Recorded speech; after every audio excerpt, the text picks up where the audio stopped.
I'm not anti-car. I'm pro-people. I'm pro-people's well-being. I'm pro-children's well-being.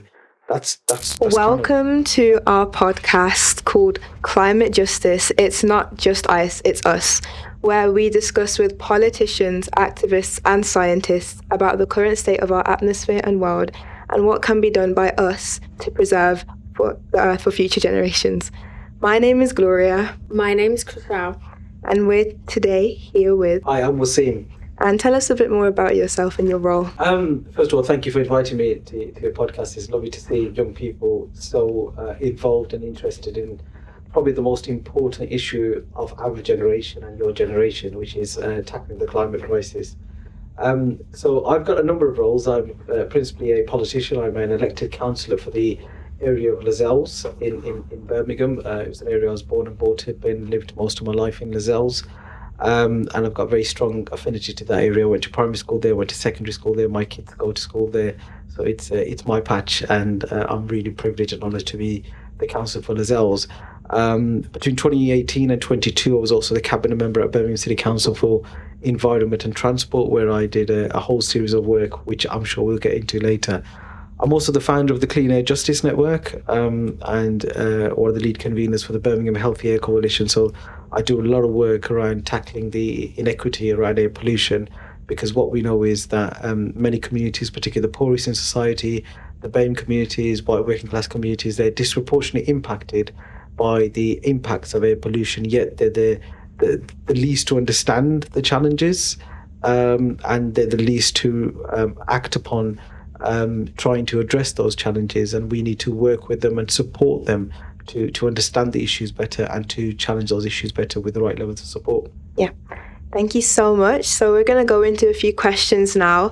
So our first question is just talking about, just in general, why is climate change not one of our government's main priorities at the moment? I think I am a Labour politician, and I will get political at some stages during the course of this podcast. I will try and avoid getting too party political. I think previous governments, under the leadership of the Conservatives, probably didn't take the challenge of climate change as seriously as they should have.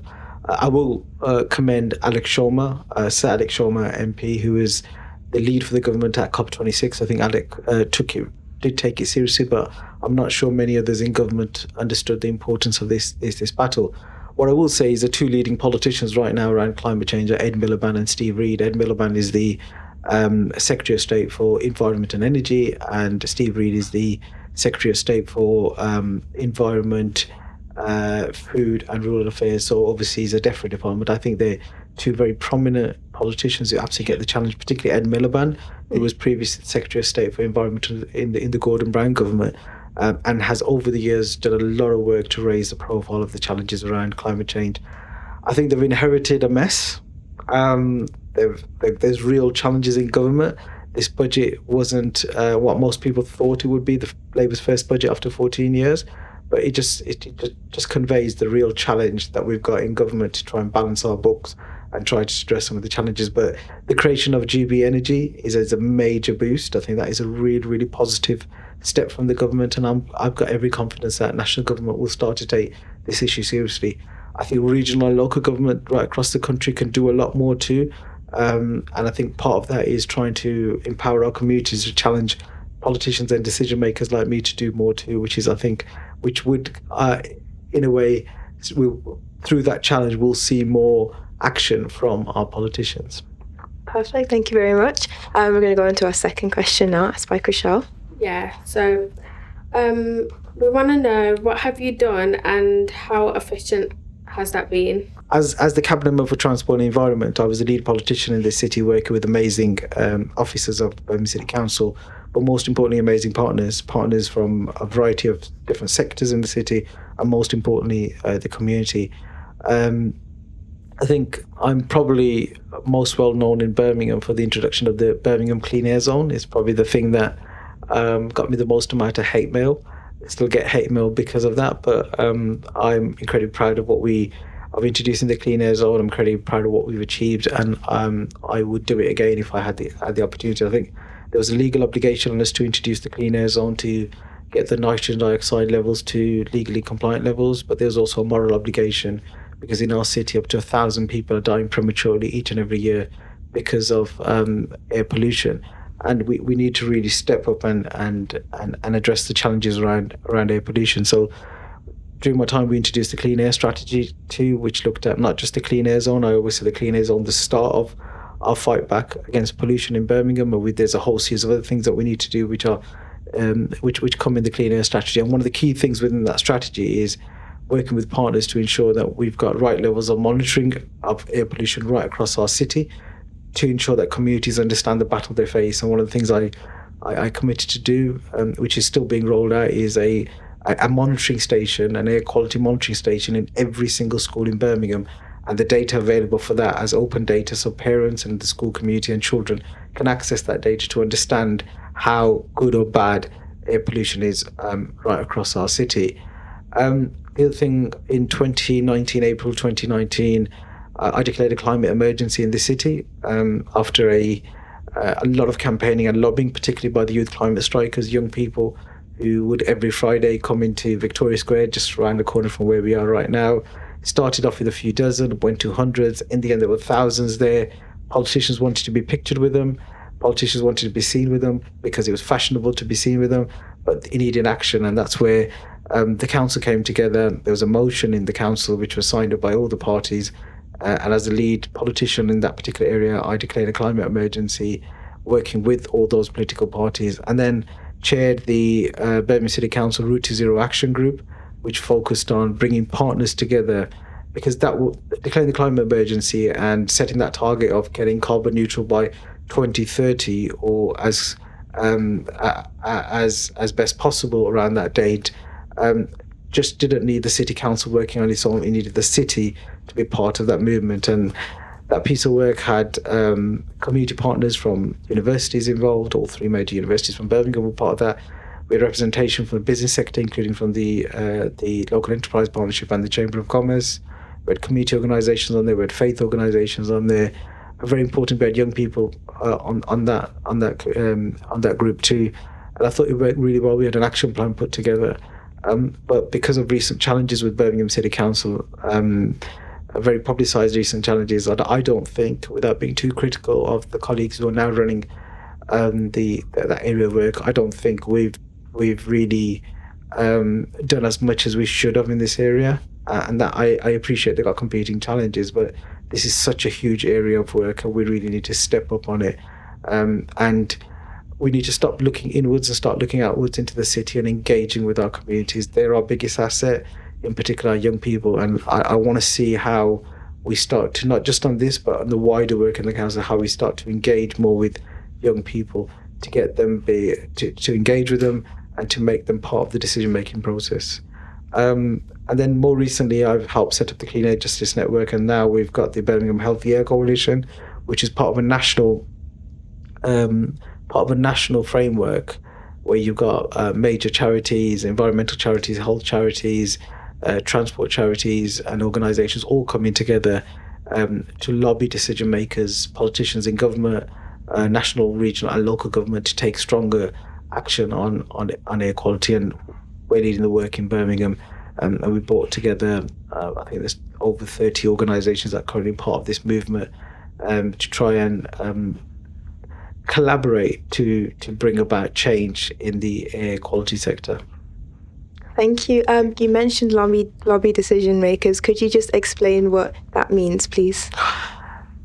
So lobbying decision makers is, and I was lobbied when I was in the cabinet. There was all sorts of ways to lobby politicians, and the way I was lobbied is people petitioned me, people would turn up to my advice bureaus. I turned up to the media is a very, very, very good tool to lobby, so people would challenge me through the media. I would turn up to phone-ins at Radio WM and people would phone in. That's one way of lobbying too.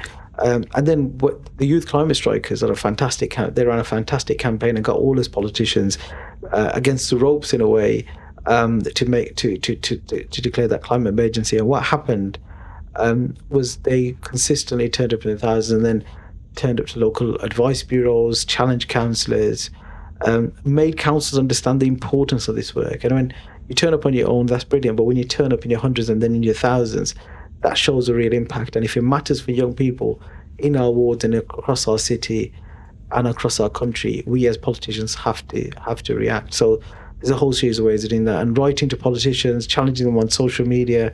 There's a whole variety of ways to lobby politicians. I'm currently working with a number of schools in Birmingham around road safety and air pollution, and we're putting petitions together. And a number of those schools, one of the schools, Stockland Green, there's over 700 pupils there.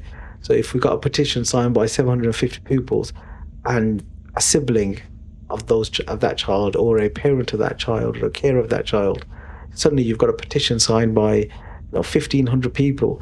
When that's presented to a local councillor, that carries a lot of weight. These days, I sometimes get petitions signed by 5 or 6 people, which I take very seriously. But imagine comparing that to a petition signed by 1,500 people, the power that has. Or if there's something as an issue that's suddenly trending on social media, that will wake up politicians too. So there's a whole series of ways to get your issues to politicians and other decision makers, which are senior officers and civil servants as well. So that, I think, organising and campaigning for change is a good way. Thank you very much. You've kind of answered our next question, but that is, what are the plans, like the main plans for the future of climate change and the quality of air in Birmingham? So obviously we've got some clear targets on climate change, 2030 or as soon as transitionally possible through a just transition. It's going to be quite challenging. In terms of air pollution, obviously we've got the clean air zone. For me, that's not enough. We need to do more. I'm not sat here advocating for the expansion of a clean air zone. I just think we need to look at what happens next. I think in this sphere we've seen, you look at Sadiq Khan in London. He's a conviction politician who is passionate about this, and not only has Sadiq led on tackling air pollution in London, he's used his role as C40's chair to highlight this issue and amplify this challenge internationally. And he's been a huge power of strength and support for me personally too. And the advice he's always been kind enough to give me. This is an issue that we need to do more on. We've got young people in our city growing up with asthma, growing up with all sorts of other health conditions because of air pollution. We've got people dying prematurely in their hundreds in Birmingham because of air pollution. This is an emergency that needs a far stronger and more robust response from all sectors of government and from right across the city.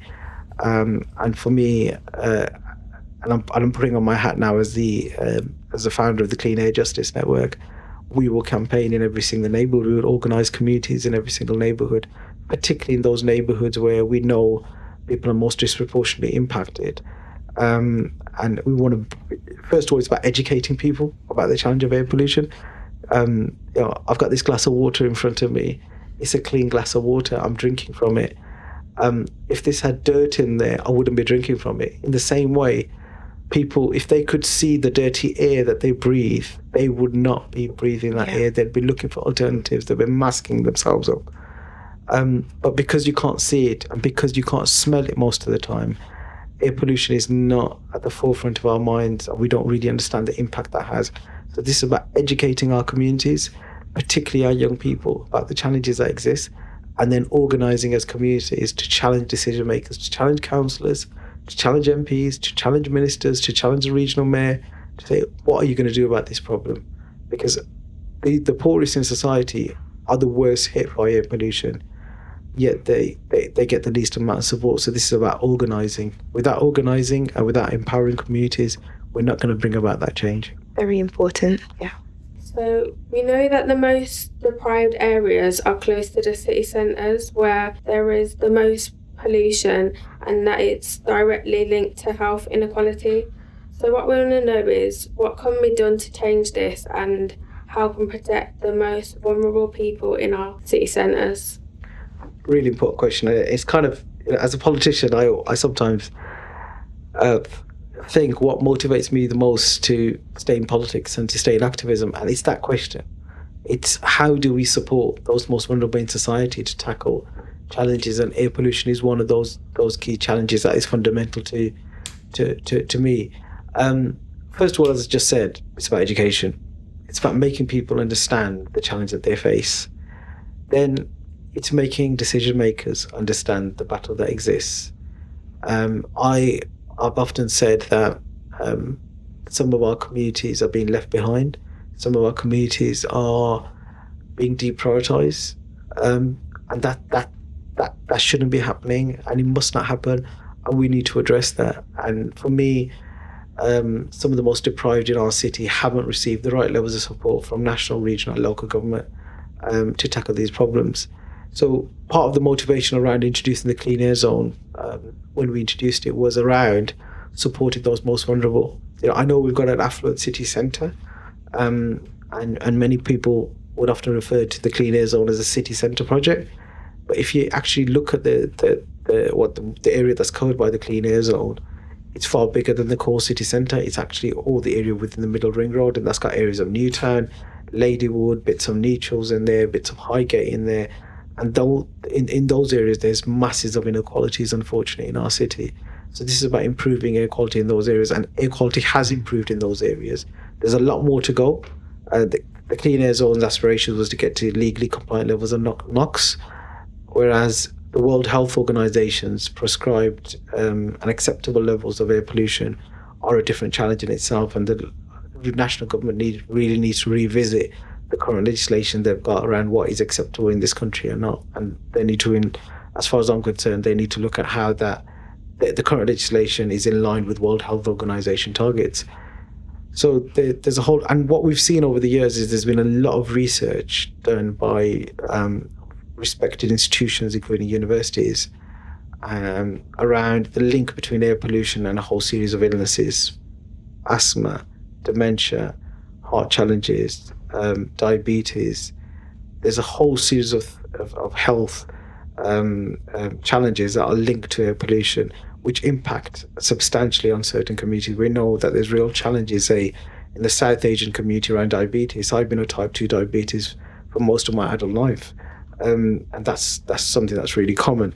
And the question I ask is, how does air pollution impact on type 2 diabetes? We know we've got children growing up, far more children growing up today with asthma than previously. So again, air pollution is a big contributor towards asthma too.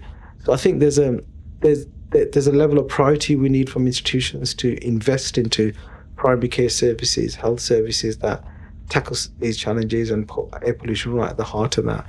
And importantly, I think we need to educate our communities to organise for better and demand better.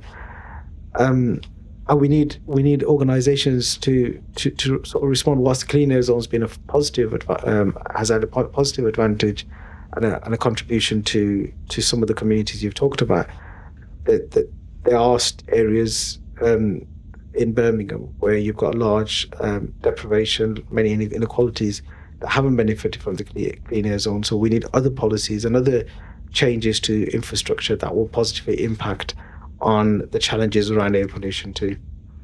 Right, so I think we've now established what should be done, and we now know the main things that we can be looking towards. But why haven't a lot of these things been put forward already, or why haven't they been already completed? Because we know that climate change and this issue of air pollution has been around for more than 20 years. It's not something that's very, very recent. So why hasn't this been started before if we were so aware of it? So one, I don't think we've been aware of these challenges. I think the institutional knowledge about the climate crisis and about challenges around air pollution isn't as strong as other areas. There's still, more recently we've started to see indoor air pollution being highlighted in the mainstream media. There wasn't the right level of research done on this previously. And secondly, I'd say, and I speak from experience, there's many politicians who probably wouldn't have continued with the clean air zone. I'd say the majority of politicians, when you've got thousands of people completing consultation responses against it, the biggest consultation response to anything the council's ever done has been the response they got on the clean air zone, and the vast majority of people said we don't want it. So most politicians would have said, right, the people have spoken, let's shut that chapter and let's move on. I didn't, and the people that I was working with really supported me and worked with me on this. This was a team effort. I just want to absolutely make that clear, because this wasn't just about the legal obligation. This was about moral obligation. And I keep reminding myself, I didn't come into politics to be popular. I came into politics to change lives for the better. And that's what ultimately the Clean Air Zone was about. So this needs conviction. This needs you to be bold and brave and have thick skin and be prepared to be called all sorts of names in person and on social media. And that's where we really have to step in. People criticize me and call me, and they still call me, I'm anti-car. I'm not anti-car. I'm pro-people. I'm pro-people's well-being. I'm pro-children's well-being. That's kind of where I'm at. I'm not, and I know we will always have cars. I'm not trying to take cars off the road. The Clean Air Zone was about improving the air quality of the journeys that take place in Birmingham. And some of it was about improving the vehicles that we had, transitioning to cleaner, greener vehicles. And some of it was transitioning those journeys onto active travel and better forms of travel which contribute less to carbon emissions and air pollution. But I know I've got constituents in Lascelles who have to drop children off to 2 schools and then go to work. And then on the way back from work, pick up those 2 children's bus journeys won't work for that mother. And I accept that she has to continue driving a car. I'm not trying to force the cars off the road. All we're saying is there are people who are driving who probably don't need to drive. And it's about how we transition some of those journeys, particularly the shorter journeys, into other forms. So I think lack of awareness, not strong enough leadership, sometimes political leadership, and I think I'd like to say that as communities, once they start to understand this challenge better, they'll grow. And when I go to schools, and when I go to youth centres, and I meet amazing young people like yourselves, I see the conviction in you. I see the stronger sense of understanding of this issue. So in a few years' time, when you're adults, you'll be able to hold us to account far greater. And I think the transition will come about, particularly through young people. Brilliant. We're extremely grateful for your answers, but I think here we're going to have a little break and we're going to swap over our hosts. And thank you. Thank you. So my name's Serena. And my name's Jania. And the first question is, how can young people have more of a voice in the seat of power in our city? So what we mean by that is basically, in terms of making a change for this problem, how can young people get their voices heard to make a difference?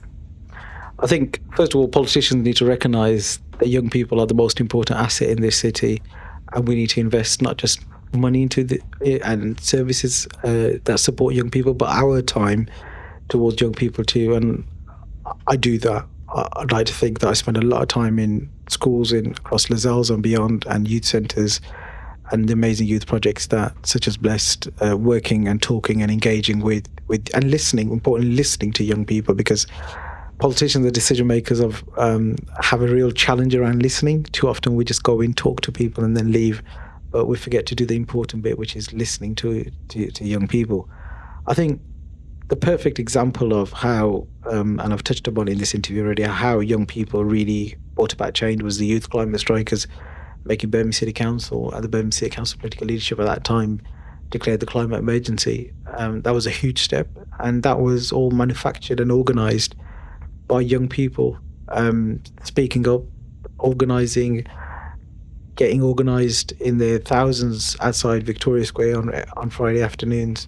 That was really, really powerful. So I think working together in collaboration with other young people, whether it's through schools coming together, whether it's youth groups coming together, whether it's young people in the community coming together, whether they come together as communities of interest or communities of place, whether it's a challenge in a particular neighbourhood or whether it's something that you're really passionate about. I think young people coming together and then understanding where the levers of power are, and understanding who can influence the decisions, and then holding those decision makers to account by lobbying them and challenging them, and being brave enough to go and have those conversations, whether those conversations happen face to face or they happen online or there's a combination of them. I think that's how young people can bring about a change. But where I started is I don't think we've valued our young people enough. We often say, it's a cliche in Birmingham for politicians to say we're the youngest city in Europe, but that doesn't mean anything if we don't invest the right level of resources into our young people and support our young people, help them develop, because today's young people are tomorrow's leaders. You're going to be leading this city, and it's our responsibility, and it's our obligation to support you, to encourage you, to help you develop, to help you grow, to help you make, you will make mistakes, but help you recover from those mistakes and go again, dust off and go again. And that for me is a fundamental role of today's politicians and today's leaders. The second question is, will you help us organise a Young People's Assembly on climate justice, and how will you help us do this? Absolutely. I'd be more than willing to help you do that. I think it'd be fantastic. I'm a youth worker by profession. That's who I was. That was my first real job. After I finished university, I ran youth projects in Lascelles and Handsworth too. And if there's anything I can do, I'd be more than willing to do that. And I'm more than willing to roll up my sleeves and get stuck in and support young people. I think with any assembly, young people have to be at the heart of it. You have to co-design it and you have to co-produce it and lead on it. But anything you want from me with respect to that, and I've got a bit of experience of organising campaigns, having worked with young people in the community for over 2 decades. So hopefully that experience will come to use. Let's do it. Let's get on with it. When can we start, actually? I believe we could talk about that after. But the last one is, so we recently did an asthma campaign with NHS, and it was like talking about how it affects people in the UK mainly, and we discovered that people in Birmingham are the most affected by it. So and by pollution and from poor housing conditions. So we wanted to know what action can be taken to help change this. So the project that you'll be working on, the Asthma Friendly Schools project, is phenomenal.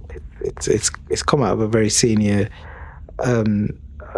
doctor, actually, Dr Satish Rao, who is someone I hugely respect and I know he's worked with you and your organisation for a long time. He's now the Chief Medical Officer with the Children and Women's NHS Trust in Birmingham, so he's in a very, very influential role, and he really wants to use this influence to positively impact on services that work with communities around air pollution. And through that school project, the Asthma Friendly Schools project, him and his team, working with organisations like yourself, have been out talking to young people about the importance of having breathing good quality air and the impact that pollution has on people's well-being, particularly around asthma. And through that, they've been able to raise awareness of it. I'm currently working with Satish and other partners to see how we can make this project become a mainstream project. So currently they've worked in, I think, 20 odd schools, but we've got hundreds of schools in Birmingham, and we need to be in every single school. So what we're looking at doing is how can we bring the system together to ensure that there's asthma-friendly school projects and similar projects in every single school in Birmingham, to ensure that every young person and the wider school community get the benefit of that particular program. And I know that head teachers, when you talk to them, they're absolutely 100% on board to get more support and more resources into their schools around this particular issue. And often head teachers tell me every year they're having to invest into a new, bigger cupboard to store asthma pipes. When I was at school, it might have been quite some time ago, but I'd like to say a few years ago, the cupboard that stored the asthma pipes was far smaller because less of us had asthma back then. Today, the issue and the challenge has grown and grown. Every second, third child in some of our schools has asthma. That's a drawback. It's a disadvantage for young people. I want children growing up to be fit and strong in Birmingham, where they're growing up healthy, breathing good quality air, rather than being disadvantaged by breathing in this dirty, polluted air that they're unfortunately having to. So there's a lot of work that we have to do. It's not going to happen easy. Birmingham's a huge place. But where there's a will, there's a way, and I think there's a real will to do this amongst a group of people, and this movement will grow and grow. And I feel more confident that this will grow, having met with you as a group of young people who are passionate about this issue, who care about this issue, because you're going to be our biggest asset. Me going and talking to young people is okay. but you going to talk to young people is far more powerful, because you're young people. You can speak the street language. I try and speak today's street language, but the slang that I spoke when I was younger is far different to what it is today. But just to get onto that level, to make young people understand you are the biggest asset, to go and sell projects like the Asthma Friendly School to our young people. So I will walk away from here today with a spring in my step that we've got amazing young people who really care about this issue, and who most importantly want to work with institutions and decision makers to address this challenge. Okay. Do you have any idea of what the root cause of this problem could be? And if you do, how do you think Birmingham as a society can help change that? So I think air pollution is an international challenge. I was recently in Pakistan and we saw the challenges in Lahore and Rawalpindi. It's a huge challenge in places in China, particularly in urban places. There's challenges in places in India, in New Delhi, particularly where you've got heavily densely populated communities.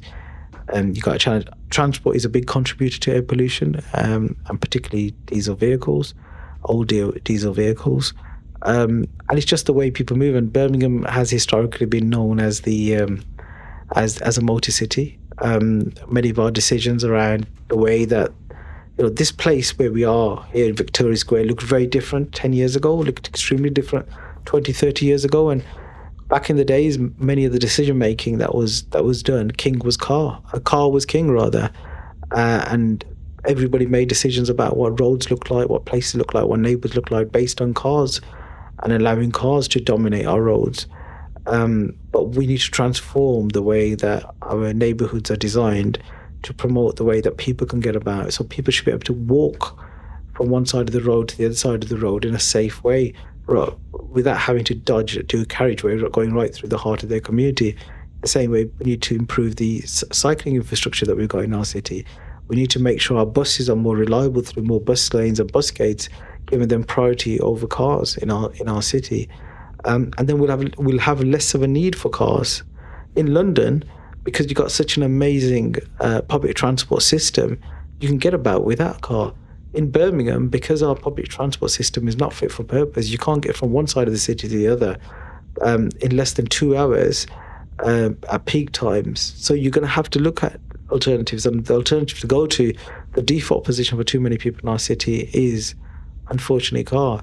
So there's a whole series of challenges, and we're not going to fix these problems overnight. There isn't the legislative power, so the policies aren't there, the resources aren't there, but we've got to start to do this, street by street, block by block. We can rebuild and reshape our city so it's fit for purpose moving forward, and in particular fit for purpose for our children and our children's children moving forward too.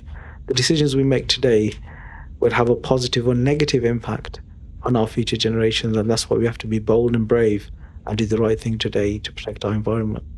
Okay, thank you, Waseem Zaffar, for joining us today and answering some of our questions. And we appreciate what you do for the community, and we look forward to working with you more. Thank you, and thank you for the work you're doing in this really, really important area of work. It's amazing. I can't commend you enough for the work that you're doing as young people and how serious you're taking it. You are pioneers in our community, and I'm here to support in any way possible. Thank you.